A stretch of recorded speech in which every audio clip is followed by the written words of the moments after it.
আসসালামু আলাইকুম প্রিয় গাইস, আপনারা কেমন আছেন? আশা করি প্রতিদিনের মতন আল্লাহর রহমত ভালো আছেন। আপনাদের দোয়ায় আমিও ভালো আছি। আপনাদের সামনে আবারও ভিডিও নিয়ে হাজির হলাম খেলার জগতে। ফুটবল খেলাই সবারই প্রিয় খেলা, সবারই জনপ্রিয় খেলা। এটা কিন্তু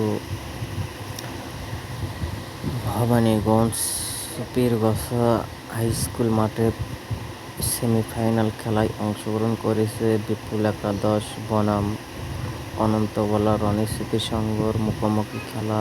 দুই দলে হাড্ডাহাড্ডি লড়াই করিবা বিপুল একাদশ এবং রনি স্মৃতি সংঘ। সেমিফাইনালে চূড়ান্ত ফুটবল খেলার আয়োজন করা হয়েছে।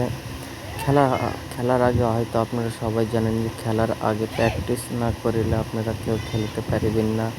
এখানে ভালো মানের প্লেয়ার বিপুল একাদশ করেছে। এই যে দেখতে পাচ্ছেন প্র্যাকটিসে শামিন, বিশিষ্ট ব্যবসায়িক, এখানে সৈকত ভাই, এখানে আলামিন ভাই, বাবু ভাই, আরও প্লেয়ারগুলো আছে। এখানে যেগুলো প্লেয়ার দেখতে পাচ্ছেন এগুলো কিন্তু বিপুল একাদশের টিমের পারমিট খেলোয়াড়। তারা সবাই খেলাধুলো করে। এখানে খেলাধুলো সবাইকে ভালো লাগে, ভালোবাসা দেয়, খেলাধুলো সবাইকে মুগ্ধ দেয়। আপনাদের মাঝে যেগুলো খেলোয়াড় আসতেছে এগুলো খেলোয়াড় আপনাদের মাঝে অবশ্যই ভালো মানের খেলা উপহার দেবে এবং খেলাধুলো ভালো করবে। এবার যাকে দেখতে পাচ্ছেন 16 নম্বর জার্সি পরিহিত খেলোয়াড় বাংলাদেশের, ইনি কিন্তু বিপুল একাদশের টিম ম্যানেজার। তারই অভিজ্ঞতা, তারই জ্ঞান দিয়ে সে টিম নেয়, বাইরে খেলাধুলো করে। অনেক জায়গায় সে রানার চ্যাম্পিয়ন কাপ মারিছে।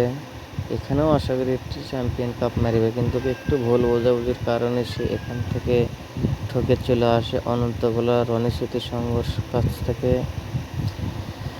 রনি স্মৃতি সংঘ অনন্ত একাদশও ভালো খেলে, দেখতেই পাচ্ছেন আপনারা। প্র্যাকটিস না করলে কিন্তু কখনোই আপনারা খেলতে পারবেন না। প্র্যাকটিসই ফুটবল খেলার মূল লক্ষ্য। প্র্যাকটিস করলে শরীর স্বাস্থ্য ভালো থাকে। আর বিপুল ভাই ঠকার পরে এখানে খুব চিন্তিতের ভিতর আছে। অবশ্যই বিপুল ভাইয়ের জন্য দোয়া করবেন। আল্লাহ হাফেজ।